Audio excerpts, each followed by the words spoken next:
ব্যক্তিত্ব ধরে রাখার কয়েকটি কৌশল। নাম্বার 1, বলুন কম, শুনুন বেশি। নাম্বার 2, কৌতুক করে হলেও মিথ্যা বলবেন না। নাম্বার 3, কথা দিয়ে কথা রাখার চেষ্টা করুন।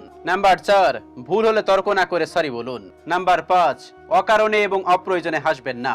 নাম্বার 6, ঘন কথা না বলে ধীরে ধীরে কথা বলুন। নাম্বার 7, যা জানেন না তা নিয়ে বলতে যাবেন না। নাম্বার 8, অজানা বিষয় নিয়ে তর্কে জড়াবেন না। নাম্বার 9, কাউকে বোঝাতে যাবেন না যে আপনি শ্রেয়। নাম্বার 10, অন্যকে বলতে দিন, তার কথা মন দিয়ে শুনুন। নাম্বার 11, শব্দ করে খাবার খাবেন না। নাম্বার 12, রাগ হলে নিজেকে নিয়ন্ত্রণে রাখুন। নাম্বার 13, কেউ ভুল করলে সহজে ক্ষমা করে দিন। নাম্বার 14, ছেঁড়া জামা এবং ছেঁড়া জুতো পরবেন না। নাম্বার 15, সহজে কারো কাছে হাত পাতবেন না। নাম্বার 16, পারলে খাওয়ান কিন্তু কারোর কাছে দাবি করে খাবেন না। নাম্বার 17, খাবার সামনে এলে আগে অন্যকে দিন, তারপর আপনি শুরু করুন। নাম্বার 18, ছোট বড় সবাইকে সম্মান করে কথা বলুন। নাম্বার